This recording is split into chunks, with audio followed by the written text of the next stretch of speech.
மாதம் பிறந்து விட்டாலே இதே தொல்லை தான். நிம்மதியை இழந்து தவிக்கும் மக்கள்.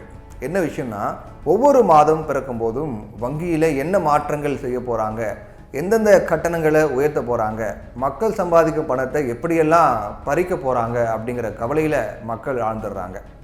காலையில் எழுந்து பல் துலக்குவதிலிருந்து நைட்டு தூக்கம் போகிற வரைக்கும் பயன்படுத்தக்கூடிய எல்லா பொருட்களுக்கும் ஜிஎஸ்டி அப்படிங்கிற பெயரில் வரி விதித்து நம்மக்கிட்ட இந்த பணத்தை பிடுங்குறாங்க.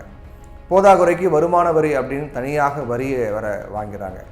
நம்ம பயன்படுத்தக்கூடிய எல்லா பொருட்களுக்கும் வரி கட்டிட்டு பிறகு வருமான வரி வேற எதுக்கு அப்படிங்கிறது மிகப்பெரிய கேள்விக்கூத்தாக தான் இருக்குது.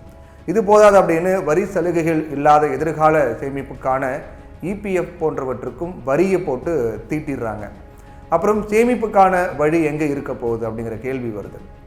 அல்லது சேமிப்பதால் மக்களுக்கு வரி அப்படிங்கிற பெயரில் தண்டனை வழங்கினால் மக்களுக்கு சேமிப்பில் பெரியதாக ஆர்வம் அக்கறை இருக்குமா அப்படிங்கிற கேள்வி இருக்குல்ல. உலகமெங்கும் பொருளாதார மந்தம் வந்த போதும் இந்தியா அதிலிருந்து தப்பித்தது அப்படின்னா தனிநபர் சேமிப்பு தான் அதற்கு காரணம் அப்படின்னு உலக பொருளாதார நிபுணர்களே பாராட்டி இருந்தாங்க. ஆனால் இதுக்காக பெருமைப்படாத மத்திய அரசு அப்படின்னா அந்த சேமிப்பிலையும் கை வைத்து வருமானம் பார்த்தலாம் அப்படிங்கிற கணக்கில் செயல்பட்டு வருவது கொடுமையிலும் கொடுமையாக இருக்குது. மக்கள் சம்பாதிக்கக்கூடிய பணத்தை கொள்ளையடிப்பது கிடையாது வரி. நிர்வாகத்தை நடத்த, வளர்ச்சி பணிகளை மேற்கொள்ள தகுதியான நபர்கள்ட்ட இருந்து மக்களின் வாழ்வாதாரம் பாதிக்காத வகையில் விதிக்கப்படுவதுதான் வரி அப்படிங்கிற நல்லாட்சியின அடிப்படை கூட இல்லாத ஒரு செயல்பாட்டை பின்பற்றி கொண்டு மக்களை மதத்தை காட்டி திசை திருப்பக்கூடிய வேலையை செய்து கொண்டிருக்கிறார்களோ அப்படிங்கிற எண்ணம் தான் எல்லாருக்குமே ஏற்படுது.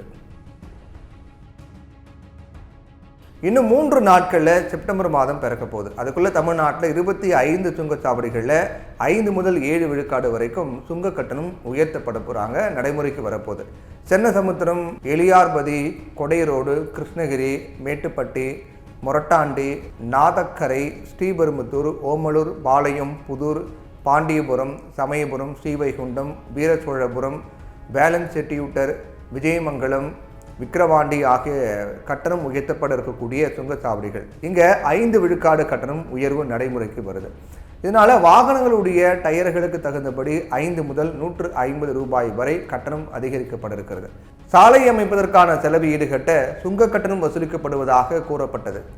ஆனால் இப்போ பார்த்தீங்கன்னா அந்த தொகையை வசூலித்த பின்னரும் சுங்க கட்டணத்தை மேலும் மேலும் உயர்த்தி வசூலிக்க நினைப்பது மிகப்பெரிய மோசடியாகவே கருதப்படும்.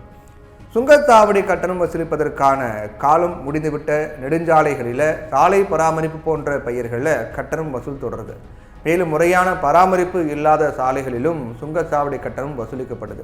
ஏதோ வாகனங்களுக்கு மட்டும்தானே வரி அப்படின்னு இதை ஈஸியாக நினைத்து விட முடியாது, கடந்து போக முடியாது. சுங்கச்சாவடி கட்டணம் உயர்வால் சரக்கு வாகனங்களின் வாடகை உயர்வதோட சாமானிய பொதுமக்களுடைய அன்றாட பயன்படுத்தக்கூடிய காய்கறிகளில் தொடங்கி அனைத்து விதமான அத்தியாவசிய பொருட்கள் விலை மேலும் மேலும் உயரும். ஏறக்குறைய பிக் பாக்கெட் அடிப்பதை போல தான் இதை கருத வேண்டியிருக்கு. வாகனங்கள் வாங்கும் போதும் அனைத்து வாகனங்களுக்கும் ஆயுள் கால சாலை வரி வசூலிக்கப்படுது. இந்நிலையில் எதற்காக சுங்கச்சாவடி வரி அப்படின்னு அரசியல் கட்சி தலைவர்களும் வர்த்தக துறையினரும் பொதுமக்களும் கேள்வி எழுப்பி வராங்க.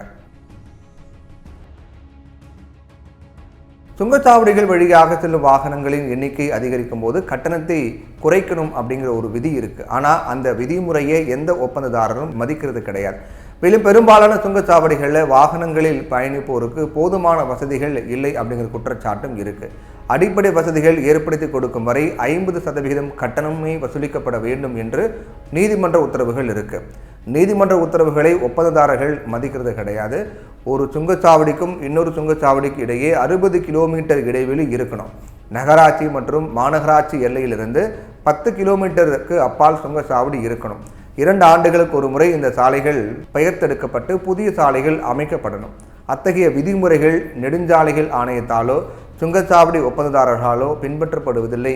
சுங்கச்சாவடி கட்டண விவகாரமே மத்திய அரசுக்கு பெரும் வீழ்ச்சியாக மாறினாலும் ஆச்சரியப்படுறதுக்கு எதுவும் கிடையாது. மக்களை மகிழ்ச்சியில் வைத்திருக்காத அரசுகள், அவர்களை கொதிநிலையிலேயே வைத்திருக்கும் அரசுகள் நீடித்ததாக வரலாறு கிடையாது.